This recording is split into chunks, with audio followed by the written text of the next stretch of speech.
মেহেরপুরে শিশু ধর্ষণের অভিযোগে যাবজ্জীবন জেল ও জরিমানা। মেহেরপুরে 4 বছরের শিশুকে ধর্ষণের অভিযোগে তসলিম উদ্দিন নামের এক ব্যক্তির যাবজ্জীবন সশ্রম কারাদণ্ড ও 5 লাখ টাকা জরিমানা, অনাদায়ে আরও 6 মাসের কারাদণ্ডের আদেশ দিয়েছে আদালত।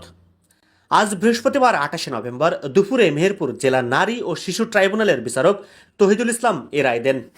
মামলার বিবরণ থেকে জানা যায়, 2023 সালের 22 অক্টোবর আলাউদ্দিনের 4 বছর বয়সী শিশুকন্যা বাড়ির পাশে খেলা করছিল। তসলিম উদ্দিন চকলেটের লোভ দেখিয়ে পার্শ্ববর্তী ঘাসের খেতে নিয়ে ধর্ষণ করে। রক্তাক্ত অবস্থায় বাড়িতে গেলে পরিবারের লোকজন উদ্ধার করে প্রথমে মুজিবনগর উপজেলা স্বাস্থ্য কমপ্লেক্সে ভর্তি করে। পরে সেখানে অবস্থার অবনতি হওয়ায় তাকে মেহেরপুর 250 শয্যা বিশিষ্ট জেনারেল হাসপাতালে ভর্তি করা হয়। এ ঘটনায় ধর্ষিতার মা বাদী হয়ে শিশু নির্যাতন ট্রাইব্যুনাল আইনে একটি মামলা দায়ের করেন। 16 জন সাক্ষীর সাক্ষ্য প্রমাণের ভিত্তিতে নারী ও শিশু নির্যাতন দমন আইন 2000 সালের 9-এর এক ধারায় তসলিম উদ্দিনকে দোষী সাব্যস্ত করে যাবজ্জীবন সশ্রম কারাদণ্ড ও 5 লাখ টাকা জরিমানা, অনাদায়ে আরও 6 মাসের কারাদণ্ড দেন।